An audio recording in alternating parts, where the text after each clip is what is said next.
welcome to another edition of The Drop. I'm your guest host, Wriston, Public Affairs Officer with the West Virginia National Guard. Today, we would like to welcome our very own Adjutant General, Major General Bill Crane, to the studio.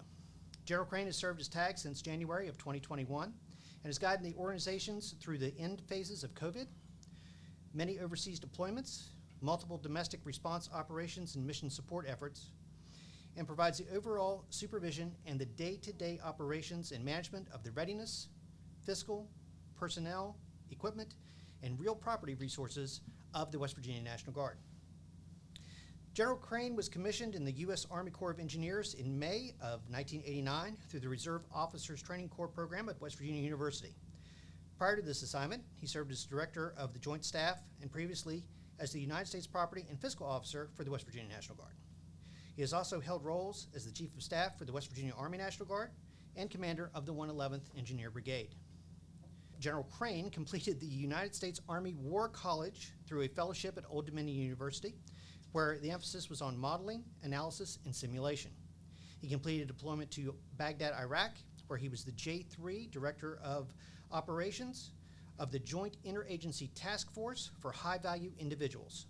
Prior to his full-time employment with the West Virginia Army National Guard, he was a chemist, where he developed chemical processes that allowed him to be awarded 3 United States patents. General Crane, welcome to The Drop. Thank you for having me. Absolutely. So, sir, today we wanted to talk to you about China and the concept of near-peer in great power competition. Since 9/11, the U.S. has spent the past 2 decades highly engaged in the global war on terrorism. Counterterrorism and anti-insurgency operations were the primary focus of military planners, and our operations primarily revolved around our fights in Afghanistan, Iraq, and the greater Middle East. With the ends of the wars in Afghanistan and Iraq, and the slow de-escalation of operations supporting the war on terror, U.S. military planning doctrine and focus has shifted. While we still have a persistent threat emanating from sub-state and non-state actors such as Al-Qaeda, ISIS, Hezbollah, Hamas, Boko Haram, and Shining Path in Peru as examples, the primary focus of the U.S. military has shifted from the war on terror to what is termed near-peer competition. The 2017 National Security Strategy declared the dawn of great power competition between the United States and assertive powers such as China and Russia. The strategy was quick to cite areas in which the United States had fallen behind and China had developed asymmetrical advantages. The Pentagon has affirmed as much, writing in 2020 China Military Power Report that, quote, China has already achieved parity with or even exceeded the United States in several military modernization areas, end quote. The 2022 National Defense Strategy declared China the most consequential strategic competitor for the coming decades and has highlighted strategic competition with China as a serious challenge for the U.S. military for the foreseeable future. Can you explain to our listeners your views on what exactly near-peer means, why the shift in planning and posture is important, and why China is of particular concern? Yeah, so I think I'll start with the middle question first. I believe that, the United States is always willing to have competition, but they want fair competition. And I think most people would agree that over the years, China has not necessarily played on a fair or even playing field. And so I think, in the recent history, we've had the United States see some of the things that they're doing and have started to realize they need to start pushing back on that a little bit. And the other part I would say is, you have peace comes through strength.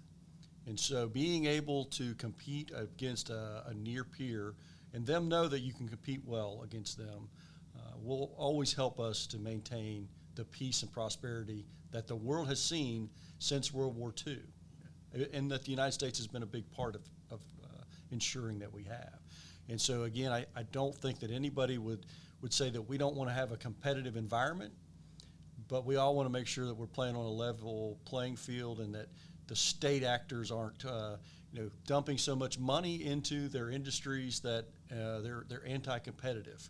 And so again, that to me is something that we've got to stay focused on. We want to make sure that we have a peaceful world. That is in my mind, that's what the United States wants, because there is much economic prosperity when the world is at peace. When you're at war, there's a lot of people suffering, as you can see from what's going on in Russia, what's been going on with in the Middle East with the Hamas and Israel.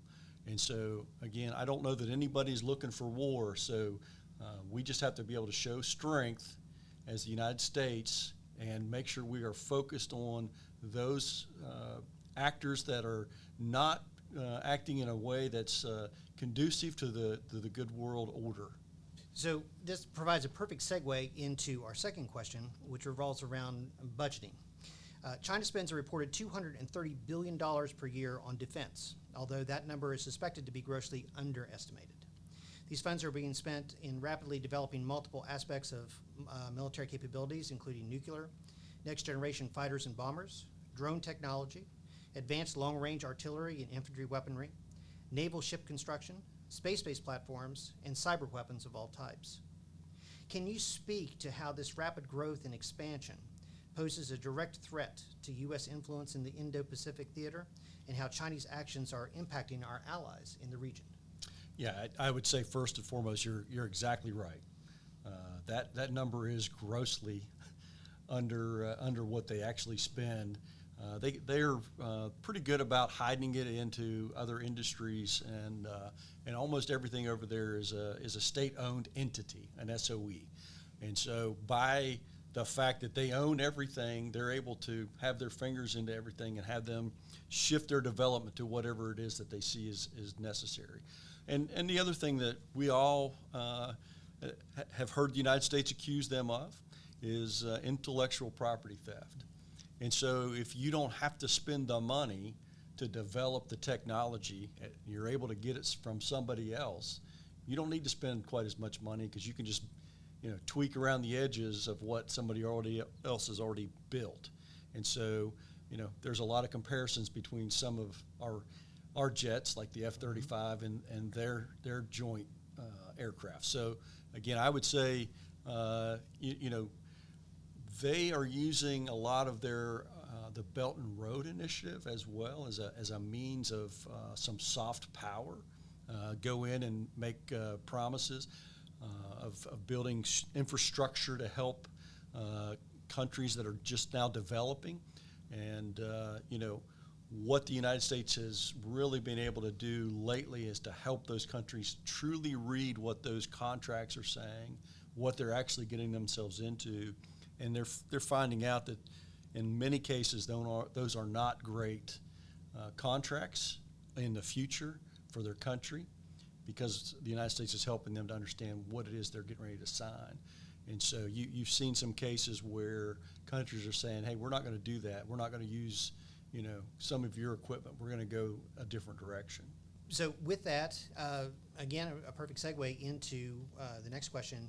And you talked about the Belt and Road Initiative. Overt operations, China's involved in overt operations within the South China Sea, including harassments and near-miss encounters with U.S. and allied aircraft operating in international airspace. And just this past week, we saw large-scale exercises and intimidations threatening Taiwan. It's clear to see that China wishes to flex its military muscle for all the world to see, but you brought up something that's very important in regards to their diplomatic and their economic expansion and efforts to influence world politics through those initiatives, not just via military might. So could you speak a little bit more about the 21st Century Maritime Silk Road, which is part of China's $1 trillion Belt and Road Initiative? There's currently about 150 countries that are engaged in this project. And as you stated, the details are in the fine print.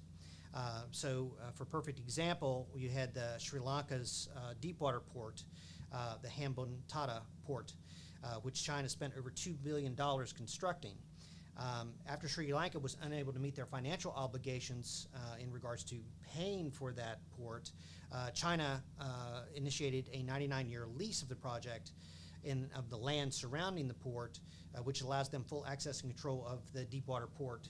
And that's a strategic location within the center of the Indian Ocean, which impacts global trade, things of that nature. So can you describe some of the additional efforts China is engaged in the Indo-Pacific region, as well as in Africa, the Middle East, and South America, that pose risks to U.S. dominance and U.S. hegemony? Yeah, as you're, I'm sure, aware, one of our state partners, and we'll talk about our partners a little later, but one of our state partners is Peru. And Peru is also looking at a deep water port.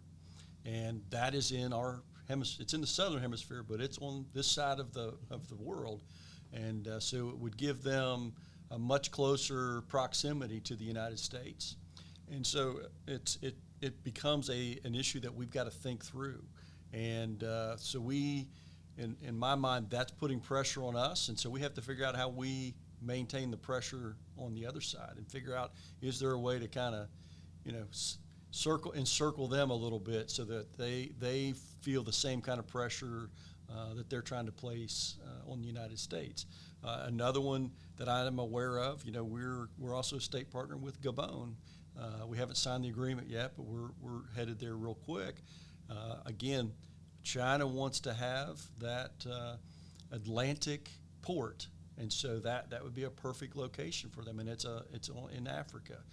They've built out a lot of structure throughout Africa with the same kind of issues that you talk about with Sri Lanka. If they don't make their payments, it becomes basically Chinese property, and so it's real challenging for these countries to make those payments and keep up with that stuff. And China is more than happy to take advantage of those things. And I think the other thing, Bo, that the United States is really starting to get better at doing is putting together packages that show those countries, hey, yeah, they're going to put this amount of money in for this Belt and Road Initiative, but understand this is how much the United States is putting in. And they're collecting that from USAID, from the Department of State, all of the different entities and the businesses. The amount of businesses that come from the United States that go into some of these countries, we're finally pulling all that data together to provide to them, to show them, hey, look, that may seem like a lot, but in reality, if you look at the long haul of the United States being here, that's a pittance in comparison. So all of the actions that China is taking across the spectrum of military, diplomatic, financial, and information arenas is a part of what experts inside and outside of China refer to as unrestricted warfare. The term was originally coined in a book published in 1999 by two People's Liberation Army colonels and centers around the concepts of alternative methods other than direct military conflict to win the coming century. The list of unrestricted fronts that they have identified as critical include not just conventional warfare, but also psychological warfare, smuggling warfare, media warfare, drug warfare, network, technological, fabrication, resources, economic aid, cultural, and international law warfare as well. This brings us to an interesting topic in the fact that China is an authoritative government, and as you've stated, most everything is government-controlled, state-controlled entities. And in many ways, that greases the skids in order to rapidly develop new technologies, to rapidly implement new policies and procedures. So can you speak a little bit about how authoritative governments can utilize all of these fronts in coordinated efforts more easily than a democratic republic government can? And how can the U.S. military, in our role, address or influence policymakers here in the U.S. to see the larger unrestricted threat that China poses that will require not just us, but a full multi-agency and whole-of-government mindset? Yeah, so as you know, a lot of the United States government and many of the democratic governments are pretty stovepiped. And they are all doing their own thing under the direction of the president, but they're all kind of doing their own thing. Where in an authoritarian environment, everything is done exactly the way the state says it should be done. And, so when you start talking about unrestricted warfare, I think one of the things I would ask everybody that's listening to this, is find the 36 stratagems that they're old stratagems from China.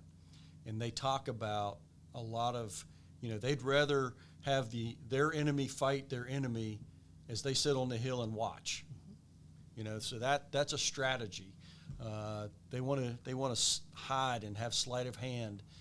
They don't ever want to show their power. And so for many, many years, the Chinese made us all believe, hey, we're just a third world country, and we need your help and all of that to grow and do things. And boy, did we ever help them. And so now we've helped them to the point that they've become the near peer competitor like I'm talking about. And, the other thing I would say is if you look at the opioids that are coming into our country, a lot of the precursors are coming out of China. And if you walk back in history, you will remember there were the opium wars. And so there were a lot of Chinese citizens that ended up on an opiate.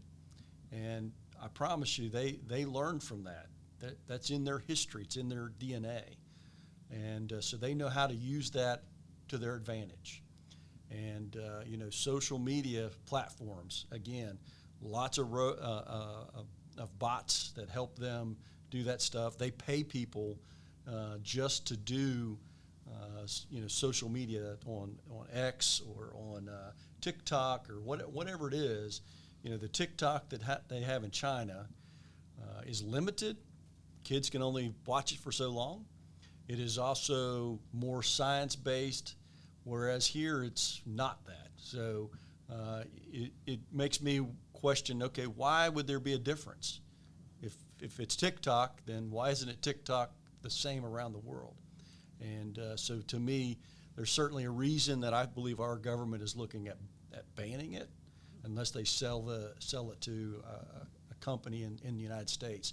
So, but I will tell you, if people would read the 36 stratagems, it would give them some real insight into their mindset and how they think about things. And they're not going to fight until they absolutely believe they either have to fight or they can easily win the fight. So you commented that the investment levels from China portrayed themselves as a third world country, and we have invested as the United States, as capitalist societies, not just in the United States, but throughout Europe and things, have invested heavily in helping China build their infrastructure, build their capabilities, so that we could receive the benefits of that labor market and of the goods and products flowing out of China. And so their economy has boomed and grown exponentially over the past few decades. COVID obviously was a worldwide incident that impacted all economies, but in China specifically, we're seeing now some signs of trouble that COVID may have helped to bring to the forefront and identify, or at least shed some light on. Many China experts are becoming increasingly worried about the Chinese economy and its potential impacts on both Chinese and global financial stability. While China has had a robust economy and the engine of global growth for decades, it currently faces a host of problems, including slow internal growth, high youth unemployment, local government debt, a property market in complete disarray, and demographic declines. The U.S. credit rating agency Fitch said in August that China's slowdown was, quote, casting a shadow over global growth prospects, end quote, and downgraded its forecast for the entire world in 2024. U.S. Commerce Secretary Gina Raimondo recently called the country uninvestable for some American firms. Many experts see China in dire danger of a partial to severe economic collapse. Now, while on the surface this may seem like a good thing, less money in the Chinese economy means less money for their military and unrestricted warfare initiatives. Some analysts are concerned an economically weakened China could be a more aggressive and dangerous China. This is particularly pointed in relationship with Taiwan. Would a destabilized China be more or less likely to invade Taiwan? So you tie this in perfectly. While China is playing for the long term and sees that long goal of a century of dominance, could the current economic impacts within China, do you think that might pose more or less of a threat for them to maybe step up their activities, prior to their original plans if the Chinese economy does nosedive? Yeah, I think absolutely we don't want to collapse. And I think the other part I would say is, that the Chinese people are just like the people in the United States. They're very proud of their country. And so when they see that they could be a number one in the world, they're proud of that, and they should be. I don't think anybody's looking to have them have an economic collapse, because that's not good. Again, it's not good for them. It's not good for the rest of the world. They are a huge market, potential market. I'll say it that way.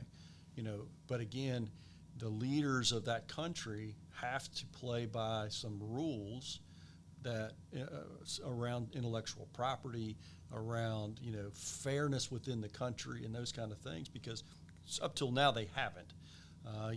Even Europe is trying to sell batteries to put in their cars, their electric cars, which they are moving way forward in that environment, but they won't allow that to happen, because even though they're better quality batteries, they last longer and all of that, they won't let them come in because they're trying to keep those jobs right there in China. And so we've got to continue to work with them. They tout themselves, talking about the cars, they tout themselves as, we're all about clean energy.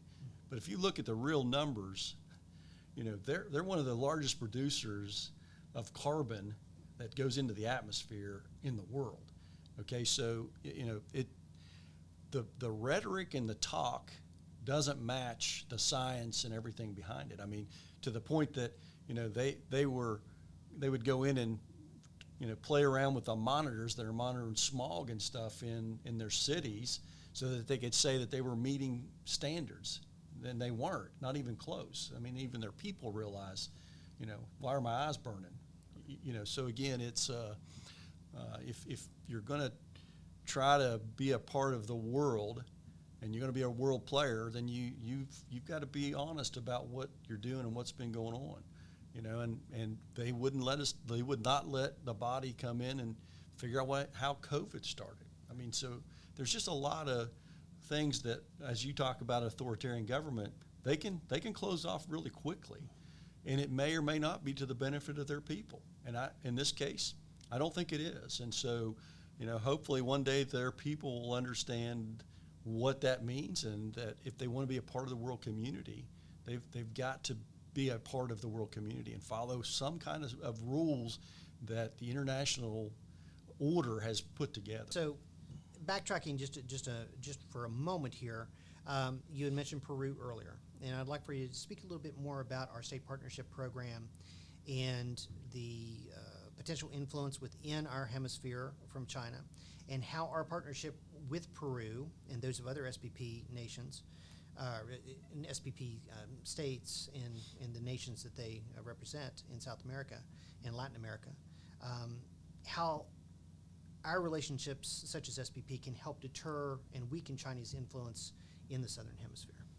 Yeah, so again, it's really about trying to get these countries to see that we are a partner of choice, that we're going to be there for the long haul, and we're not trying to take advantage of them. We want to help them to excel along with us. And a prime example of what we talked about earlier, when 300 Chinese fishing ships show up off the coast of Peru, and they fish out the entire sea out there, that may be beneficial to China, but what does that do to Peru and their fishing needs? That they're a fishing culture, they're a coastal culture, and so you again, not following any kind of world standards, that's very harmful to a lot of countries. And I think you'd find that the same thing is going on along the coast of Africa and other locations, because again, they have a very large population that they have to feed, and I understand that. But Peru has a population they got to take care of. Gabon has a population they have to take care of, and so it's a whole world that's got to work together to make sure we're not overdoing anything, whether that's putting carbon in the air or that's out, overfishing, overhunting, cutting down too many trees, and that's one of the things I'll tell you. Gabon, as our partner, they are like us. About 80% of their country is forested, and they're protecting those forests. That is a key thing for them and their government, is to protect those forests. And so when you have a partner like that wants to help the good of the world, we ought to figure out ways to help them as much as we can and make sure they see us as that partner of choice, because that they're gonna only do great things to help the rest. I mean, keeping those trees alive is helping us take out a lot of carbon out of the atmosphere, and it'd be real easy for them to look at the short term and cut those trees down and make some quick cash, but ultimately that's going to harm them and the world. And so that's the kind of partnerships we've got to keep working on. Peru does the same thing, and then our other partner in Qatar. They're a big manufacturer of natural gas, and they too have been looking at their economy, and they understand that is they're trying to figure out how to transition to a different economy in their country, because they know that in 50 years they may not have that as an income source. So they're looking to see how they can have different industries that they're invested in, and also they have started their own agriculture. They have their own dairy cows and stuff, so they've become much more self-sufficient over the years as well. So, I think we have three great partners in those three countries. And, we haven't gotten into the Gabon as much as we will, but between Peru and Qatar, both of those countries, we've just taken off with them. And, and there's over 100 of those partnerships with National Guard states across the whole world, and they've only been really, really helpful in my mind to make sure that they understand we're here for them and we want to help them in a positive way and not take advantage. So let's shift focus for a second here and kind of get away from China specifically, and let's talk about the near-peer and power competition in a broader scope. So when you talk to troops around the state, you state emphatically that in the new era, an arena of new near-peer competition, that we must get out of the mindset, the mentality that has driven our strategic, our operational, and our tactical operations over the past 2 decades. You often say, and I quote here, "The days of the FOB are over," end quote. Can you expand on what you mean by that and how we as a force need to rethink the next evolution of warfare? Well, it's just like always. If you can see a target, you can take out a target, okay? And that's only gotten more dynamic with loitering munitions, with UAVs. The ability to see the battle space has only expanded, and now, a smaller country can have that capability for a few $1,000s. That's an incredible amount of utility for a few $1,000s. And so if we're setting on a FOB, we're a target. That's a target. If an airplane or 7 or 8 are setting on an airfield somewhere, that's a huge target. And so we've got to make sure our folks understand they've got to be able to move in an instant, because that is how they're going to survive. And so again, that's why I talk about the days of the FOB are gone. And with the development of some of the munitions now, hundreds of miles from the front lines is still not safe. Almost nowhere in the world is safe.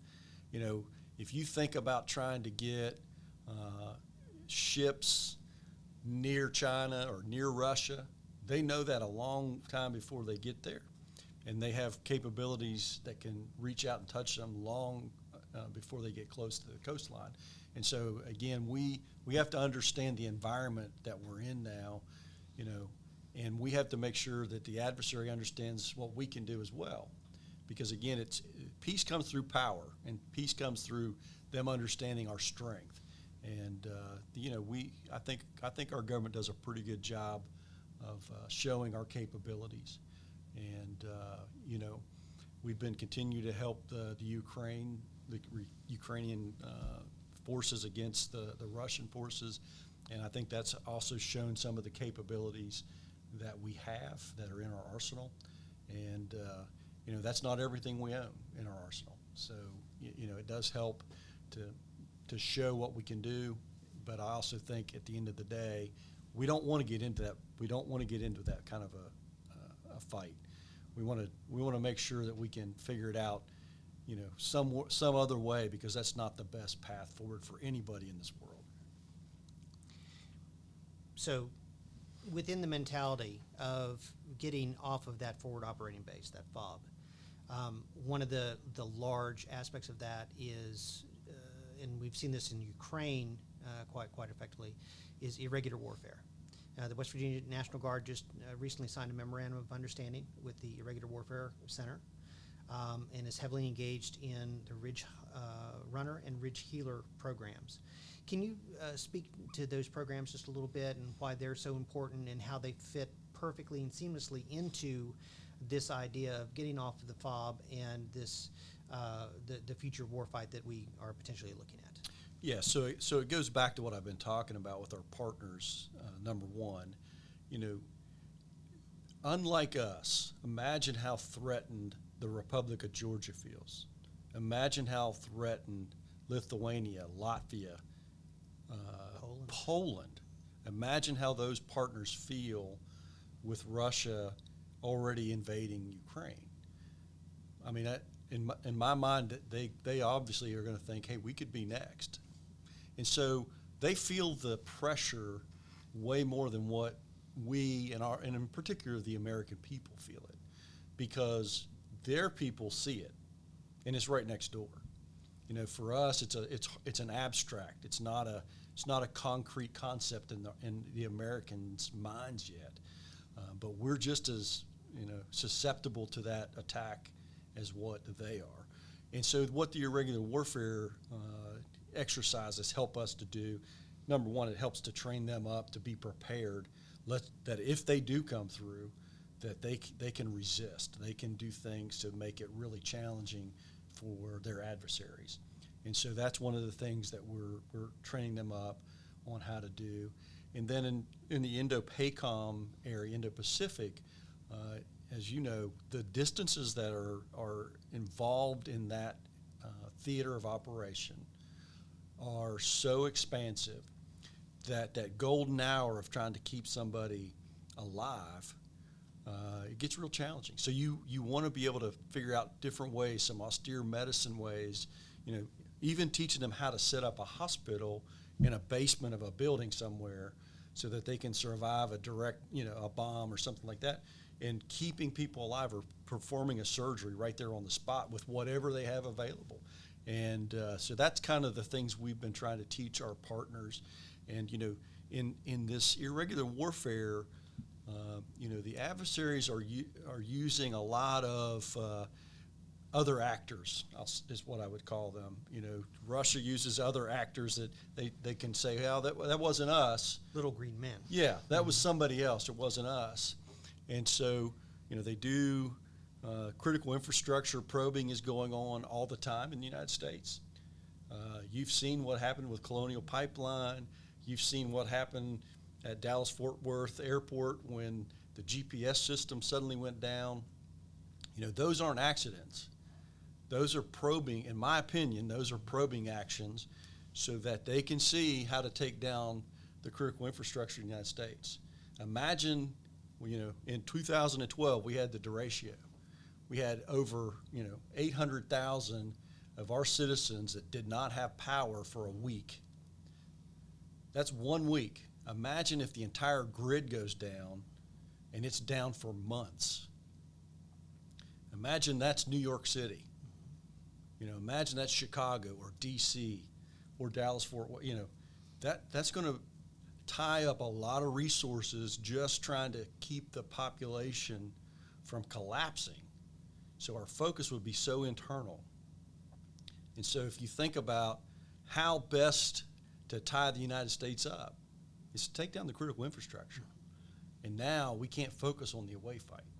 Okay, and so that's things we've got to always be thinking about. Absolutely. So to wrap that into a nice bow, being able to understand and grasp the larger picture, such as the growing threat posed by China, while still focusing on the details of our day-to-day missions, is paramount to being effective and to our lethality and being lethal. From your perspective, what can we do as soldiers, airmen, and civilians even, to better understand and prepare ourselves for the ever-evolving emerging threats that we face as a fighting force? Can you recommend books, videos, other media that would help our force better understand the concepts of unrestricted warfare and near-peer competition? Yes, so I would say, the number one book I would recommend, it's this is one I found off of Amazon, but, read the 36 stratagems and understand the way that our adversary, our near-peer competitors are thinking. This one in particular is China. There's a great book, The 100-Year War, that also talks about China has, they want, after the end of the Opium Wars, they said, hey, in 100 years, we want to be back to the top. Okay, and so just reading constantly and understanding what our near-peer adversaries are looking at and trying to do. There's some books on geography. I think you all put my list out here recently. If you think about why Russia fears Ukraine being an independent country, look at Ukraine. It's a plane, and it's a plane that goes right to their doorstep. And so you can understand their concern if you believe that the world is out to get you, which may or may not be true. But again, that's the mentality, and you have to understand the way they're thinking, because if you can understand that, then you might be able to mitigate it, or you may be able to, assuage their fears, or whatever it might be. But we all have to understand our adversaries, because you have to understand how they're thinking about things, And I will tell you, in my opinion, it's going to be real hard for authoritarian governments to ever match the United States because of the NCO Corps, the faith we put into our NCO Corps, the training we put into them, and allowing them to make decisions autonomously and not have to come clear from the top. And so, that's a different mindset for Russian, Chinese forces than what it is for the United States. And so I think it will be real, if it comes down to it, I have great confidence that we have some incredible NCOs and officers and enlisted, but that NCO Corps is the real key to what makes the United States what it is. Well, you mentioned your reading list, and so I'll put in a shameless plug for our West Virginia National Guard social media pages, as well as our main website at wv.mg.mil, which has your full reading list out, and that's your recommendations for this year for all the soldiers and airmen and civilians to take a look at those books. Reading is both professional development and personal development, and it's critical in moving the organization forward and keeping us as a professional organization. And as many resources as are available to either read them, listen to them, the resources are there when none of us have really an excuse not to read and be more professional. So, I just encourage people to always try to keep up with that kind of stuff. All right, sir. Well, it's time to wrap up here with NATO's 75th anniversary on us. Lots of training happening right now with West Virginia National Guard troops in Europe, participating in large-scale NATO exercises such as Defender 24 and things. We've got folks in Southcom in South America right now with Resolute Sentinel and things of that nature. What else is there? Was there anything else that you would like to speak about or speak directly to the troops?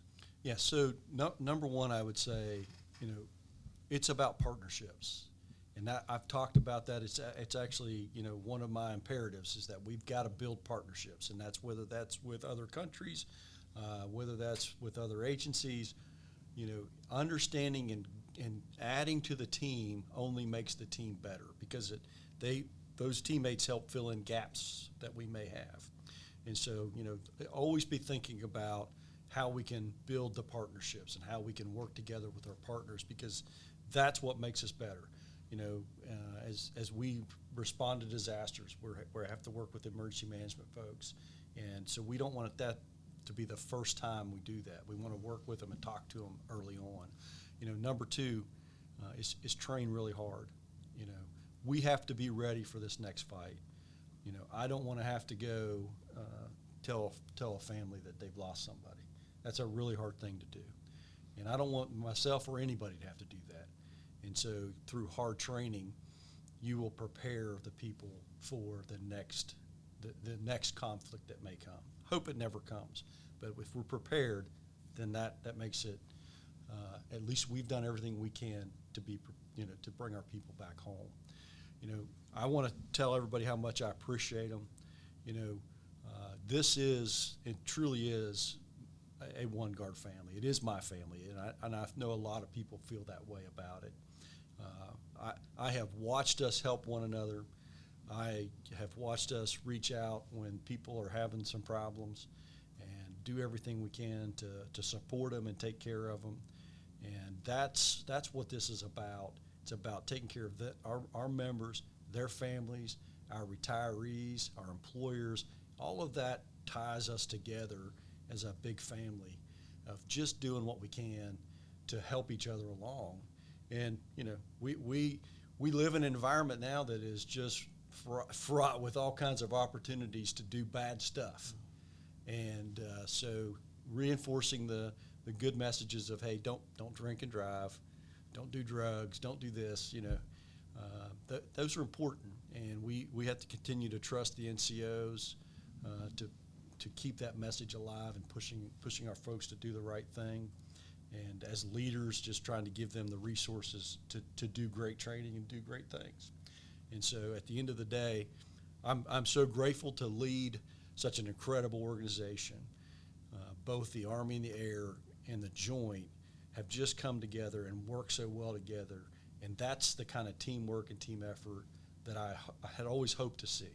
And I see it every day now. So again, I can't thank the team enough for what they do to support the governor, the state, and our country as we train and fight to get the resources and train hard to make sure that folks are ready. Gotcha. General Crane, thank you, sir. Thank you. Thank you so much for this deep dive into your size. Every soldier, airman, and civilian in the West Virginia National Guard is proud to serve our communities, our state, and our nation. Understanding these complex issues will impact us for decades to come is vitally important to the success of our organization and is the continued safety and prosperity of our nation. A special thank you to our audience. Please like and share this content and share it with your fellow airmen and soldiers and with your families as well. Keep tuned for future issues of The Drop. Thank you. Thank you. And do everything you can to go out and find another recruit to join our great organization, because at the end of the day, strength is what drives us to get the resources, and it shows that we are ready to do whatever we need to do. Absolutely. Thank you, sir. Thank you. And that'll do it for The Drop. For more information about the 130th Airlift Wing, visit us on the web at www.130aw.ang.af.mil. Additionally, you can find us on all major social media platforms. Lastly, you can see us in the skies delivering freedom with courage. This is Second Lieutenant DeJuan Haley reminding you to stay ready to go.